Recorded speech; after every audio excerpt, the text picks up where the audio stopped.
Hello दोस्तों, subscribe करें self study Adda with Avinash को और साथ ही बेल आइकन प्रेस करें हमारे वीडियोस के लेटेस्ट नोटिफिकेशन के लिए। Hello students, welcome to my channel self study Adda with Avinash.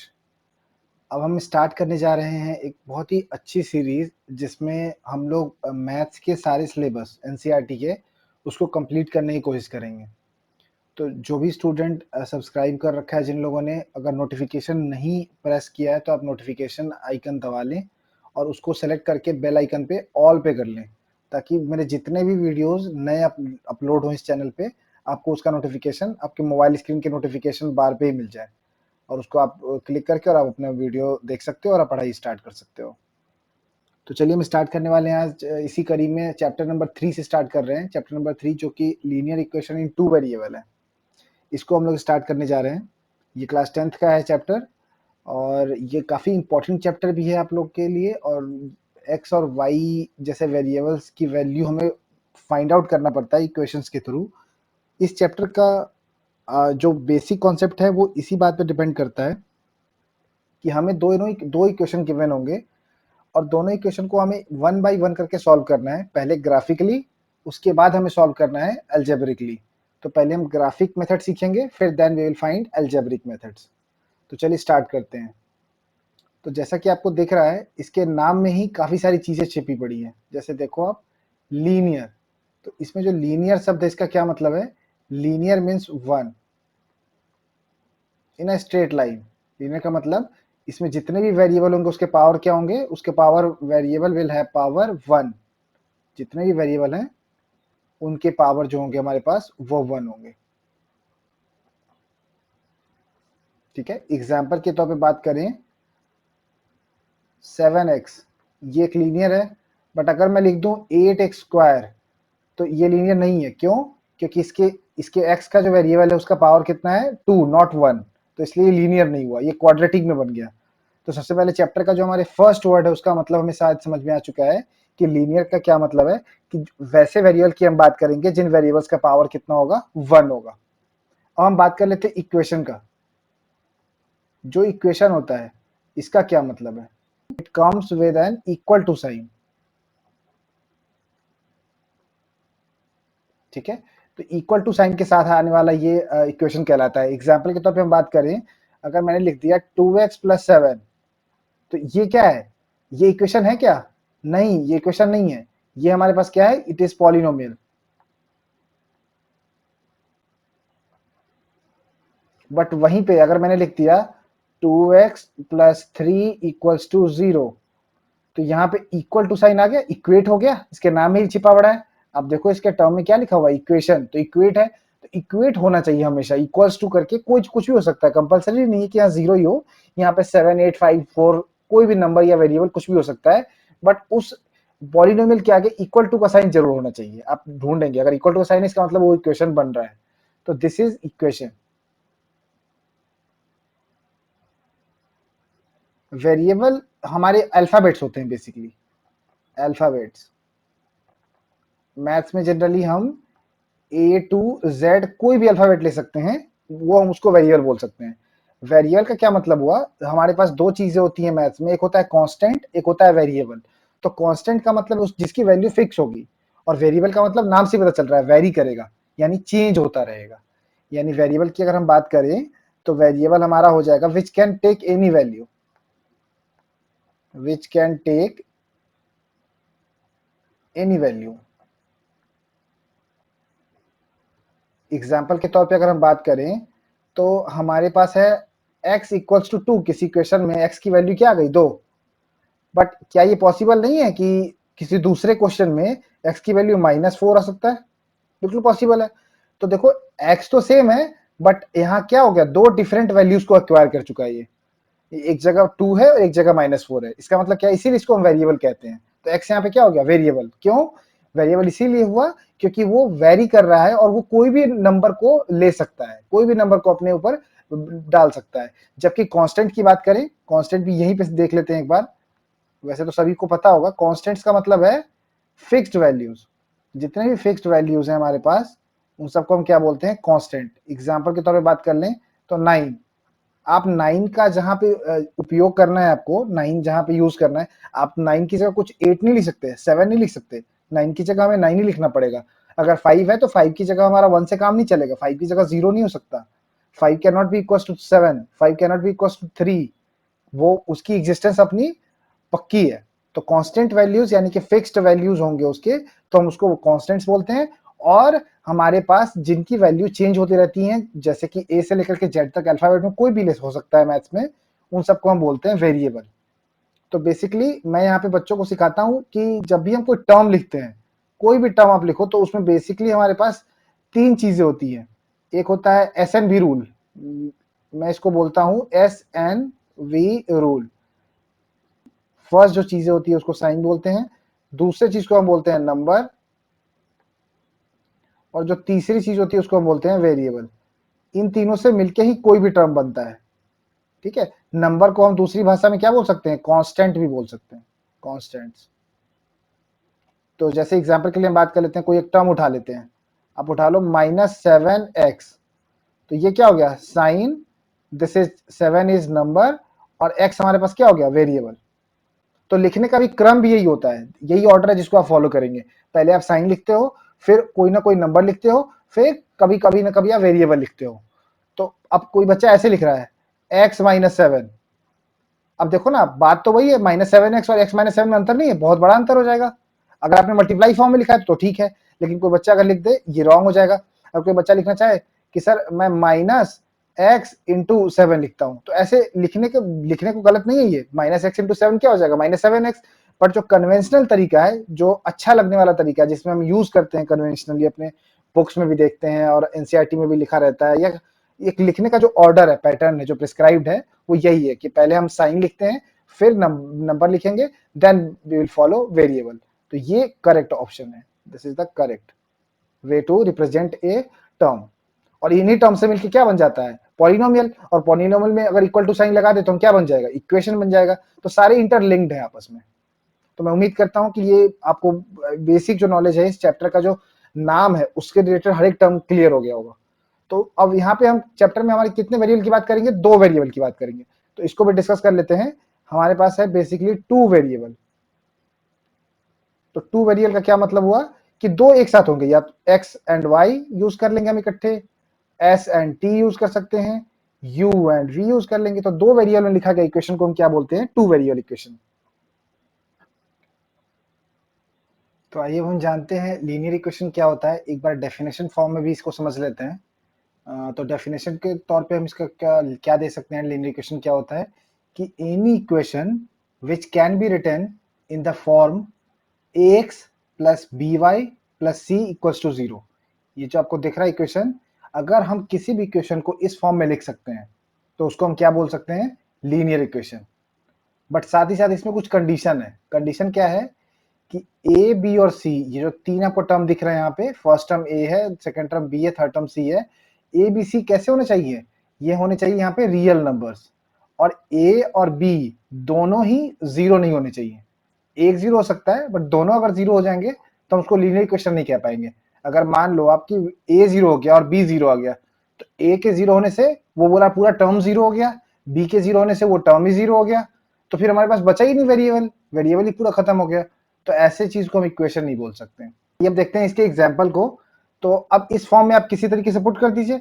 मैंने यहाँ ए की जगह क्या पुट कर दिया है, 2, और बी की जगह पुट कर दिया 3, सी की जगह यूज कर दिया मैंने 5। तो ये एग्जाम्पल हो गया लीनियर इक्वेशन का, 2x plus 3y equals to 5। अब आप देखो यहाँ पे वेरिएबल दो है ना, x और y, ये दोनों अलग अलग वेरिएबल है, इसीलिए हम इनको कहते हैं लीनियर इक्वेशन इन 2 वेरिएबल, क्योंकि यहाँ दो डिफरेंट वेरिएबल्स यूज हो रहे हैं जो कि x और y है। अब एक बड़ा ही महत्वपूर्ण चीज हम इसमें सीखना चाहते हैं, एक बहुत ही इंपॉर्टेंट लाइन इस लीनियर इक्वेशन के रिगार्डिंग है। उसको समझने से पहले मैं कुछ आपको समझाना चाहता हूँ। सपोज करें ये लीनियर इक्वेशन है, इसका सॉल्यूशन अगर आप पुट कर दें, let us put x equals to 1 and y equals to 7, और फिर चेक करते हैं हम कि क्या ये वेरीफाई कर रहा है। हमने मान लिया है कि इस इक्वेशन का जो सॉल्यूशन है वो क्या है, x इक्वल्स टू 1 और y इक्वल्स टू 7। तो अगर एक बार हम चेक करें इसको कि क्या हमारा ये सॉल्यूशन वेरीफाई हो रहा है, तो हमारे पास क्या है, 2 इंटू एक्स, तो x की जगह क्या डाल दिया हमने 1 डाल दिया, प्लस 3 इंटू वाई, वाई की जगह हमने 7 डाल दिया, इक्वल्स टू 5। यही था इक्वेशन। अब ऊपर देख लो एक बार, 2x plus 3y equals to 5। हमने कुछ नहीं किया, हमने क्या माना कि इक्वेशन एक मान लिया, ऐसे एग्जांपल के तौर पे ले लिया कि x की जगह 1 और y की जगह 7 पुट करके चेक करते हैं कि क्या ये इक्वेशन सेटिस्फाई हो रहा है। तो देखिए आप यहाँ पे 2 इंटू 1 कितना हो जाएगा, 2 प्लस 3 इंटू 7 कितना होगा, 21 इक्वल्स टू 5। 21 प्लस 2 कितना हो जाएगा, 23 इक्वल्स टू 5। अब 23 और 5 आपस में इक्वल होते हैं क्या, कभी नहीं हो सकते इक्वल आपस में, तो क्या लगा देंगे, नॉट इक्वल टू। तो क्या इस इक्वेशन ने सेटिस्फाई किया इसको, तो नहीं। तो ये जो हमारे पास, ये जो हमने वैल्यूज ली, नॉट सेटिस्फाइड, नॉट सेटिस्फाइड। तो इसको क्या हम इसका सॉल्यूशन बोलेंगे, नहीं बोलेंगे। तो ये क्या हो जाएगा, it is not the solution, it is not the solution of the equation. ये हमारा क्लियर हो गया यहां से। अब हम सपोज कर लेते हैं उसी तरीके से, let us take another example. तो अब हम पुट कर रहे हैं, let us put x equals to 1 and y also equals to 1। अब देखते हैं कि क्या एक सेम आता है कि नहीं आता है। फिर से हमने इक्वेशन लिया वही same, 2x plus 3y equals to 5।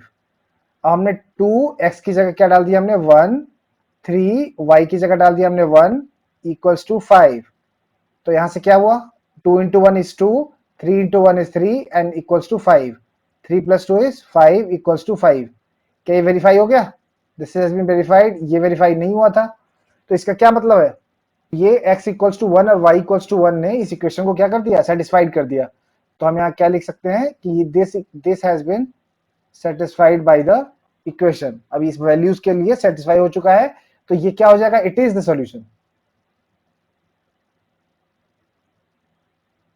It is the solution. तो अगर हम लाइन ड्रॉ करते हैं 2x plus 3y equals to 5 का, तो उस लाइन पे x is equal to 1, y equals to 1, ये पॉइंट लाई करेगा। मतलब बहुत ही गौर से समझने वाली बात है ये। 1,7 जो हमने पहला लिया था, ये सेटिस्फाई किया था, नॉट सेटिस्फाइड था। तो क्या इस इक्वेशन का जब हम लाइन ड्रॉ करेंगे तो इस पे पड़ेगा, ये इस लाइन के ऊपर आएगा, नहीं आएगा। Not a point on line, not a point on line, on the line of equation 2x plus 3y equals to 5। अगर 2x plus 3y equals to 5 का हम लाइन ड्रॉ करते हैं, तो उस पे 1,7 चूंकि सेटिस्फाइड नहीं हुआ था, तो वो पॉइंट उस लाइन पे लाई नहीं करेगा 1,7। ठीक है, लेकिन अगर हम बात कर लें दूसरा पॉइंट जो हमने लिया था 1,1, चूंकि 1,1 ने उस इक्वेशन को सेटिस्फाई किया था, सेटिस्फाइड द इक्वेशन। तो अगर इक्वेशन को सेटिस्फाई किया है तो it will be a point, it is a point on the line, on the line of equation वही 2x plus 3y equals to 5। तो ये यहां से हमको क्या सीख मिली, बहुत ही इंपॉर्टेंट बात हमें सीखने को मिला कि 1,7 चूंकि सेटिस्फाइड नहीं किया था उस इक्वेशन को, इसलिए 1,7 उस लाइन पे भी नहीं आएगा जो line 2x plus 3y equals to 5 का फॉर्म होगा, उस लाइन पे नहीं पड़ेगा। और 1,1 चूंकि इक्वेशन को सेटिस्फाई किया है, तो उसके इक्वेशन का जब हम लाइन ड्रॉ करेंगे, लाइन ड्रॉ करने का मतलब समझते हो आप लोग, अगर हम एक ग्राफ प्लॉट कर दें फॉर एन एग्जांपल, तो अगर ये लाइन का इक्वेशन क्या है, 2x plus 3y equals to 5 का एग्जांपल के लिए, तो इस लाइन पे 1,7 नहीं पड़ेगा, बट 1,1 पड़ जाएगा। ये देखो 1 और ये 1, ये 1 1, ये पॉइंट क्या हो जाएगा, दिस पॉइंट विल बी 1,1। तो इस जो लाइन बनाया हमने, उस लाइन पे 1,1 तो पड़ेगा, बट 1,7 कहीं यहां पे कहीं आएगा जाके 1,7, जो कि इस लाइन पे नहीं आ रहा है, ये लाइन पे आ रहा है। तो इससे क्या पता चला कि जो भी सॉल्यूशन है इक्वेशन का, वो एक्चुअली उस लाइन का पॉइंट है, जो लाइन उस इक्वेशन के बारे में लिखा गया है। तो यहां से हमें क्या कंक्लूजन मिला कि ये पॉइंट को नोट डाउन कर लेंगे सभी कॉपी। एक बात तो ये बात ध्यान रखें आप कि जब मैथ्स आप ये वीडियोस देख रहे हैं, तो अपनी कॉपी पेन ये जरूर लेकर के बैठे, वरना कोई फायदा नहीं है आपको। मैथ्स ऐसा नहीं है कि आप देख के समझ सकते हैं, साइंस का कोई लॉजिक नहीं है। कोई थ्योरी नहीं है कि हम पूरा डिस्क्रिप्शन दे रहे हैं और आप उसको समझ ले तो याद रहेगा आपको, नहीं। मैथ्स करके देखने का चीज है, लिख के देखने का चीज है। जो की पॉइंट्स मैं पढ़ा रहा हूँ, जो साथ साथ लिख रहा हूँ, ये आप लिखते चलोगे तो आपका टाइम वेस्ट नहीं होगा, आपका ये देखना यूटिलाइज हो जाएगा काफी अच्छे से। तो एक बहुत ही इंपॉर्टेंट पॉइंट क्या निकल के सामने आया ऊपर वाले जो मैंने एक्सपेरिमेंट किया उससे, कि every solution of the equation is a point is a point on the line representing it, on the line representing it। इस पॉइंट को नोट डाउन कर लेंगे, this is one of the most important point. क्या पता चल रहा है, उस इक्वेशन का जो भी सॉल्यूशन होगा, सॉल्यूशन का मतलब जो भी एक्स और वाई की वैल्यू उस इक्वेशन को सेटिस्फाई कर देगी, तो वो उसका सॉल्यूशन कहला जाएगा। तो वो जो सॉल्यूशन होगा वो उसी इक्वेशन का अगर लाइन ड्रॉ करेंगे तो उसी लाइन पे वो आ रहा होगा वो सॉल्यूशन। तो अब हम स्टार्ट करते हैं पेयर ऑफ लीनियर इक्वेशन को समझना। इक्वेशन क्या होता है ये हम समझ चुके हैं, और ये भी हम जान चुके हैं कि जो इक्वेशन का सॉल्यूशन होता है, जिसपे वो इक्वेशन सेटिस्फाई होता है, वो एक पॉइंट होता है उस लाइन पे। ये क्लियर हो चुका है। अब हमें दिमाग में ये ख्याल आना चाहिए कि हमें तो इस चैप्टर में पेयर ऑफ लीनियर इक्वेशन पढ़ना है, तो एक बार उसको समझते हैं कि पेयर ऑफ लीनियर इक्वेशन क्या होता है। पेयर का जैसा कि मतलब होता है दो, तो बिल्कुल उसी तरीके से ऐसा कोई भी दो लीनियर इक्वेशन जो सेम वेरिएबल में लिखा गया हो, उसको हम कहते हैं पेयर ऑफ लीनियर इक्वेशन। मतलब दोनों इक्वेशन में अगर वेरिएबल हम एक्स और वाई यूज कर रहे हैं एग्जांपल के लिए, तो दोनों ही इक्वेशन में वेरिएबल एक्स और वाई ही हो। और दो अगर एग्जांपल के लिए हम u और v वेरिएबल यूज कर रहे हैं अलग अलग, तो दोनों ही इक्वेशन में u और v हो। इसका एग्जांपल अगर हम देखना चाहें तो क्या हो सकता है इसका एग्जांपल, इसके कुछ एग्जांपल्स हो सकते हैं। जैसे मैंने लिख दिया 2x plus 3y plus 7 equals to 0। तो अब मुझे अगला इक्वेशन भी x और y में ही लिखना पड़ेगा, क्योंकि मैंने x और y में ले लिया। बाकी नंबर हम कुछ भी चेंज कर सकते हैं। यहाँ पे मैंने 3x लगा दिया, यहाँ पे मैंने 4y लगा दिया, यहाँ पे मैं 8 लिख देता हूँ। तो क्या है, मेन चीज इसमें समझने वाली बात यह है कि हमारा x यहाँ और x यहाँ दोनों जगह क्या है, सेम है, और y भी सेम है। तो इसको हम क्या बोल देंगे, it is called as pair. इसको हम बोल देते हैं पेयर ऑफ लीनियर इक्वेशन, ये पेयर कहला गया। उसी तरीके से और एग्जांपल भी हम कोई ले सकते हैं। जैसे कि एग्जांपल आप ले लो x प्लस वाई, हमने ले लिया x प्लस टी ले लिया इक्वल्स टू 8। तो अब मुझे अगर मैं लिख रहा हूं 2x plus 3t equals to 14, तो मैंने क्या लिया, एक वेरिएबल मैंने लिया था x, तो मैंने यहां भी x लिया और यहां भी x लिया। दूसरा वेरिएबल मैंने लिया t, तो मैंने यहां भी t लिया और यहां भी t लिया। तो इसका मतलब चूंकि वेरिएबल सेम है, तो इनको भी हम क्या बोल सकते हैं, पेयर। तो पेयर ऑफ लीनियर इक्वेशन क्या कहलाता है, ये क्लियर हो चुका है। साथ ही साथ इसमें कुछ कंडीशंस आते हैं। कंडीशंस आप एक बार देख लो। कंडीशंस में क्या मतलब है, बोल रहा है कि ए बी सी जितने भी हैं दोनों ही इक्वेशन का, जिसको A1 B1 C1 और A2 B2 C2 कह रहे हैं हम, ये सारे कैसे होने चाहिए, ये सारे रियल नंबर्स होने चाहिए आपके लिए। और साथ ही साथ A1 का स्क्वायर प्लस BN का स्क्वायर कभी भी इक्वल टू के 0 नहीं होना चाहिए, और A2 का स्क्वायर प्लस B2 का स्क्वायर कभी भी इक्वल टू 0 नहीं होना चाहिए। क्योंकि अगर ये दोनों का स्क्वायर 0 आ जाएगा तो क्या होगा, ओवरऑल x और y दोनों आपस में कट जाएंगे, और x और y कट जाएंगे तो फिर खाली वेरिएबल हट जाएगा और कांस्टेंट ही कांस्टेंट बचेंगे, C1 C2 ही बचेगा। तो अगर वेरिएबल जिसमें होता ही नहीं उसको हम लीनियर बोल ही नहीं सकते, इक्वेशन बोल ही नहीं सकते, वो तो सिर्फ और सिर्फ क्या हो गया, एक नंबर हो गया। क्लियर है यहाँ तक। नेक्स्ट टॉपिक जो हमारा है, ज्योमेट्री के मेथड से हम सॉल्व करने वाले हैं linear equation in two variable को। तो उसके पहले हमें कुछ बातों का ख्याल रखना है। जैसे कि सबसे पहला जो टॉपिक है वो two lines in a plane है। प्लेन का क्या मतलब होता है, प्लेन का मतलब हुआ जो हम ग्राफ पेपर बनाते हैं। वो ग्राफ पेपर क्या हुआ, ग्राफ पेपर बेसिकली जो हम यूज करते हैं एग्जाम में, चाहे कॉपी पे बनाते हैं, पेस्ट करते हैं मैथ्स की कॉपी में, वो बेसिकली एक प्लेन है। प्लेन का मतलब जो 2D में ड्रॉ किया जा सके उसको प्लेन बोलेंगे। तो ऐसा कोई भी दो लाइन अगर हम 2D में या प्लेन में हम बनाते हैं, तो वो लाइन जो होता है वो इन्हीं तीन केस में से कोई एक केस हो सकता है। तो आप देखो क्या लिखा है मैंने, two lines in the same plane can exist only within any one of the following three possibility. अगर हम दो लाइन ड्रॉ करें एक प्लेन के अंदर, तो इन्हीं तीन में से कोई ना कोई एक केस बनेगा। तो पहला केस फर्स्ट की बात करते हैं। केस फर्स्ट में मान लीजिए ये वाला जनरली हमारा y एक्सिस होता है, ये वाला x एक्सिस होता है। तो ये जो हमारे दो लाइन हमने ड्रॉ किए, तो एक तो केस बन सकता है क्या, कि जब ये इंटरसेक्ट हो जाए, तो इंटरसेक्ट एट वन पॉइंट, इसको क्या बोलते हैं, intersect at one point, at one point. तो वहीं पे हम बात करें अगर केस 2 की, तो केस 2 में भी अगर हम बात करें तो वैसे ही ये वाला जो लाइन है अपना, ये वाई एक्सिस हो जाएगा और ये है अपना एक्स एक्सिस। तो अगर हम दूसरे केस में दो लाइन हम ड्रॉ करते हैं और वो दो लाइन आपस में नहीं मिलते हैं, तो कुछ इस तरीके का स्ट्रक्चर बनेगा जो आपके सामने दिख रहा है केस 2 के अंदर। तो ये वाला केस किसका है, डू नॉट इंटरसेक्ट वाला, जब दोनों लाइनें आपस में इंटरसेक्ट नहीं कर रही हैं eight one point.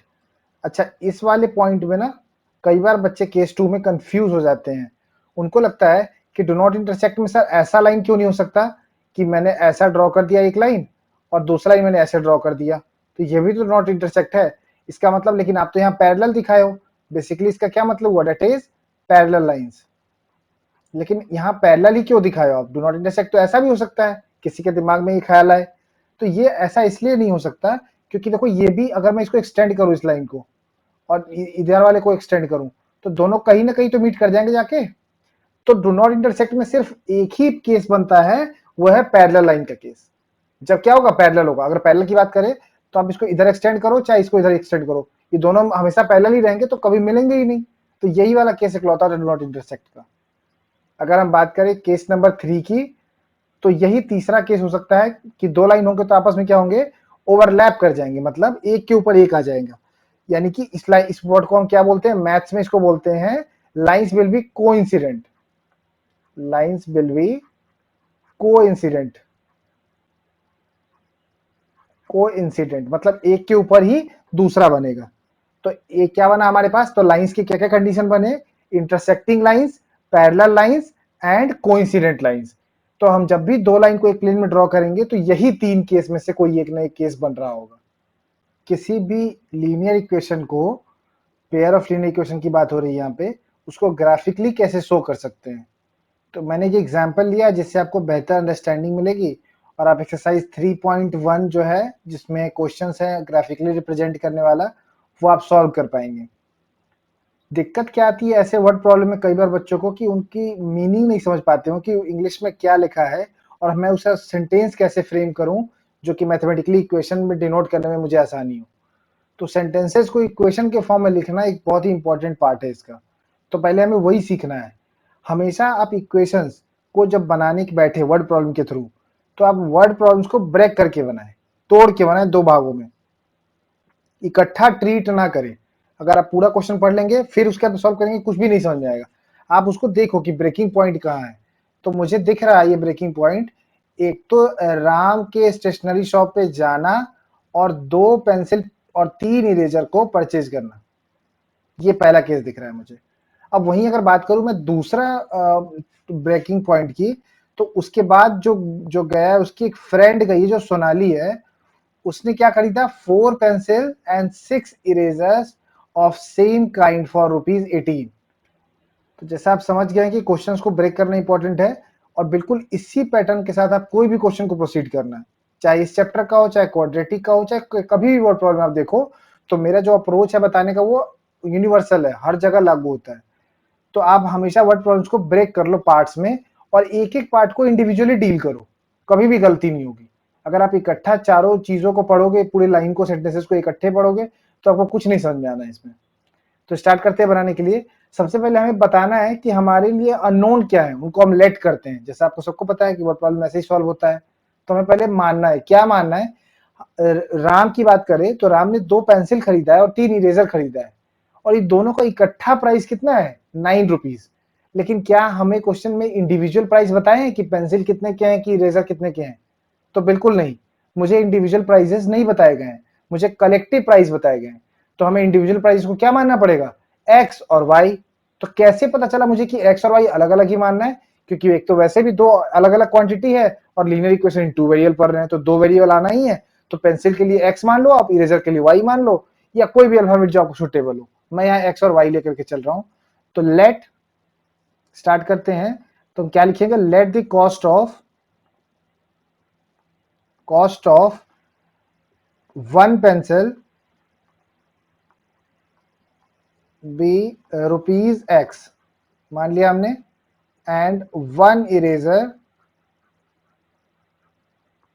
B rupees y. हमने क्या कर लिया, पेंसिल के कॉस्ट को, एक पेंसिल की कॉस्ट को कितना मान लिया एक्स, और एक इरेजर के कॉस्ट को हमने क्या मान लिया वाई। तो अब नेक्स्ट हमारा जो टोटल कॉस्ट बनेगा, अगर आप अपने आप को कंसीडर करो कि आप अगर कोई स्टेशनरी शॉप पे जा रहे हो, पेंसिल और इरेजर खरीद रहे हो, और आपके पूरे खर्चे दुकानदार बताता है कि भैया हिसाब लगा दो, तो आप दुकानदार ने बताया कि आपको 9 रुपए देने पड़ेंगे, तो आप 9 रुपए उसको दे देते हो। लेकिन अगर आपको इंडिविजुअल प्राइसेस पता करनी है, तो बेसिकली 9 रुपए किस बात के लगे, जो टोटल आपने पे किया, टोटल कॉस्ट, वो किसके किसके मिलके बना, वो मिलके बना कॉस्ट ऑफ पेंसिल, चाहे कितने ही पेंसिल खरीदा हो, उन सारे पेंसिल का cost plus cost of eraser, दोनों के कॉस्ट को जोड़ेंगे तभी तो आप उतने पैसे दे रहे हो दुकानदार को, जो कि ₹9 है राम के लिए। तो मैं एक एक करके डील करूंगा, इसीलिए मैंने दो अलग अलग कलर से हाईलाइट कर दिया है, ताकि आपको ये पता लगे कि मुझे क्वेश्चंस को ब्रेक करना है और कहां से कितना ब्रेक करना है, कैसे अंडरस्टैंडिंग बढ़ानी है कि मुझे दो अलग अलग चीजों से डील करना है इस चैप्टर में। तो पहले हम बात करेंगे किसके लिए, फॉर राम, तो मैं राम की बात कर रहा हूं, फॉर राम, ठीक है। अगर मैं इस इक्वेशन में बनाऊं तो क्या हो जाएगा, यहाँ पे क्या इक्वेशन बना, टोटल कॉस्ट उसने कितने पैसे पे किए थे, 9 रुपीज। पेंसिल, अब पेंसिल की बात करते हैं, एक पेंसिल का कॉस्ट हमने क्या माना है, एक्स रुपया, ये देखो आप यहाँ लिखा हुआ है एक्स रुपया। अब दो, उसने कितने पेंसिल खरीदे हैं, दो पेंसिल, ऊपर क्वेश्चन में लिखा हुआ है 2 पेंसिल्स, तो एक पेंसिल का दाम एक्स रुपया, तो दो पेंसिल का दाम कितना, 2x रुपया, तो यहाँ 2x हो जाएगा, plus cost of eraser, 3 eraser खरीदे हैं, एक इरेजर का दाम कितना है हमारे पास, y रुपए, तो 3 इरेजर का 3y, बन गया equation. This is equation number 1। अब मैंने बताया था इकट्ठे डील करेंगे। अब हम सोनाली की बात करेंगे, फॉर सोनाली। तो मैं सोनाली के लिए बात करूं, तो फिर से टोटल कॉस्ट कितना बनेगा, उसने कितने पैसे दुकानदार को दिए, 18 रुपीज, तो 18 आएगा यहाँ पे। अब देखो कितने पेंसिल खरीदे उसने, 4, और एक पेंसिल का कॉस्ट कितना है, x रुपए, तो कितने टोटल कॉस्ट होगा पेंसिल के, 4x, प्लस 6 इरेजर्स खरीदे हैं, एक इरेजर का दाम y, तो 6 इरेजर का दाम 6y, और ये हमारा हो गया इक्वेशन नंबर 2। एक बार जब हमने इक्वेशन लिख लिया, तो हमारा आधा से ज्यादा काम फिनिश हो चुका है, मतलब हमने रिप्रेजेंट एल्जेब्रिकली कर दिया है। अगर ये क्वेश्चन सिर्फ रहता है रिप्रेजेंट इट एल्जेब्रिकली, तो हमारा ये आंसर यहीं तक हो गया होता और हम यहीं छोड़ देते। बट अभी हमें बोला क्या, you have to solve graphically. तो अगर हम ग्राफिकल रिप्रेजेंटेशन की बात करें, तो ग्राफिकली आप कैसे रिप्रेजेंटेशन करोगे आप इसका, हमने एक 1 बाई 1 इक्वेशंस को लेना है, और उसके लिए कोरस्पॉन्डिंग टेबल तैयार करना है, जो क्लास 9 पे भी आप करते थे, ग्राफ जैसे बनता है वैसे ही बनाएंगे। तो ग्राफिकल रिप्रेजेंटेशन की बात करें, तो हमने पहला इक्वेशन लिया है पहले, 2x plus 3y equals to 9। तो आप इसमें से सबसे पहले क्या फाइंड करोगे कि y की वैल्यू क्या है, y की वैल्यू फाइंड करने के लिए क्या करोगे आप, 3y इक्वल्स टू, यहाँ 9 है, तो जो जिस तरफ रहता है उसको पहले लिखते हैं, और 2x लेफ्ट में था, 2x इधर क्या बन जाएगा, माइनस 2x, y कितना हो जाएगा हमारे पास, 9 माइनस 2x अपॉन 3, ये हमारा y में क्वेश्चन आ गया। अब हम इससे आसानी से बना सकते हैं वैल्यूज डाल के।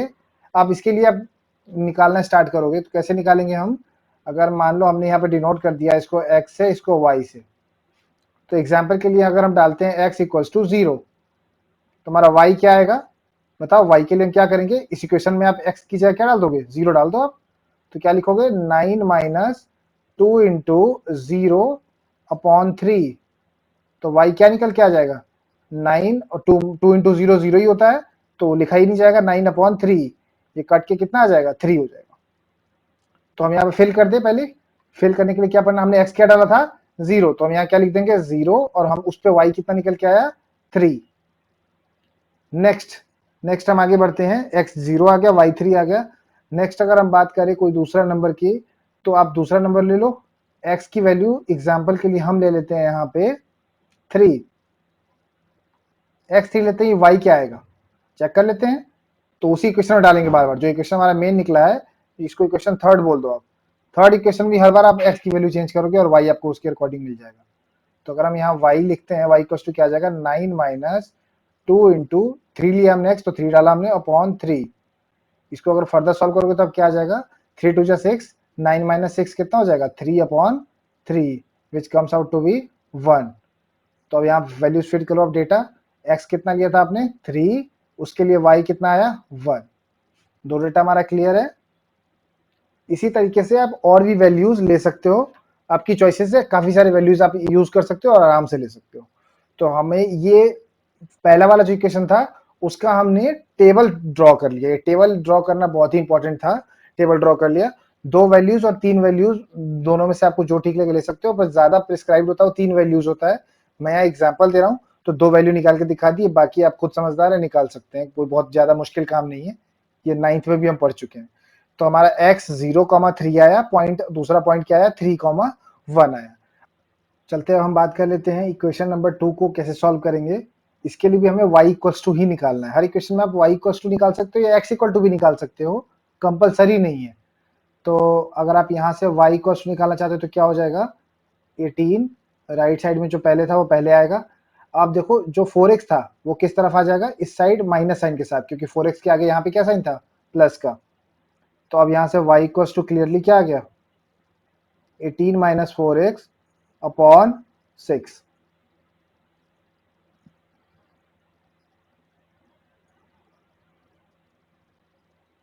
आप यहाँ वैल्यूज पुट कर दो। अगर हम एग्जाम्पल के लिए फॉर एग्जाम्पल हम लेते हैं फॉर x इक्वल्स टू 0, ठीक है।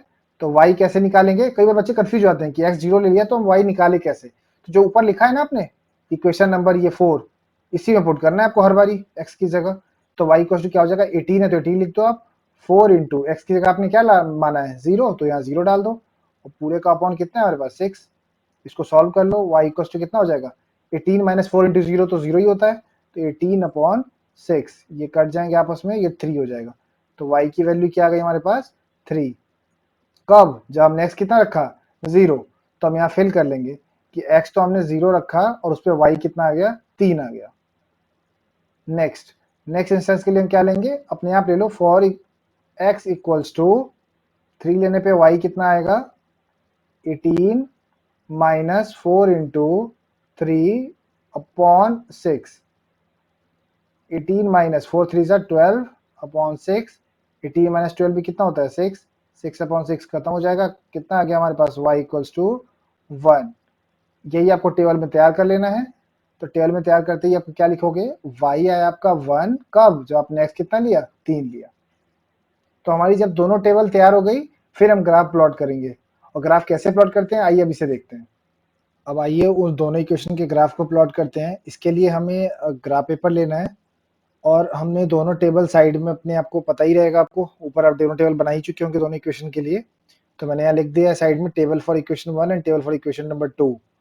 क्या दिख रहा है, ये वैल्यूज ऑलमोस्ट सिमिलर हैं, वो पता है अपने को, लेकिन फिर भी ग्राफ तो प्लॉट करना है। तो देखो सबसे पहला इक्वेशन में आपको क्या दिख रहा है 0,3। सबसे पहले प्लॉट क्या करना है आपको, x पे 0 y 3 है, 0 पे 3, तो ये कहाँ पे प्लॉट होगा यहाँ पे कहीं प्लॉट। तो ये इस पॉइंट का क्या नाम होगा 0,3। नेक्स्ट पॉइंट क्या है 3 पे 1 है, मतलब x की वैल्यू 3 है और उस 3 और 3 पे 1 कितना है, ये रहा यहाँ पे ये वैल्यूज 3 पे 1। तो this comes out to be 3,1 और हमें इसका एक लाइन खींच लेना है। सबसे पहली बात कि ये लाइन आप ना एक टेबल का बना लो, किसी भी क्वेश्चन में चले जाओ इस चैप्टर के, एक टेबल का आप जब सारे पॉइंट्स प्लॉट कर दो उसके बाद उनके लाइन ड्रॉ कर दो, मीट करते हुए उनको। आपको इन दोनों पॉइंट्स को मिलाते हुए एक लाइन खींच देना है, लाइन ड्रॉ कर देना है। और चूंकि दूसरा वाला जो टेबल है या दूसरा इक्वेशन का जो पॉइंट्स हमने निकाला है वो भी सेम है, तो भी इन्हीं पॉइंट्स पे लाई करेंगे। तो बेसिकली ये दोनों जो लाइन है वो एक दूसरे पे क्या करेंगे, कोइंसिडेंट बनाएंगे। तो हमने केस पढ़ा था कोइंसिडेंट लाइन का, तो यहाँ पे जो केस बना है इस इक्वेशन में ये कोइंसिडेंट लाइन का केस बना है, कोइंसिडेंट लाइन सही अपने,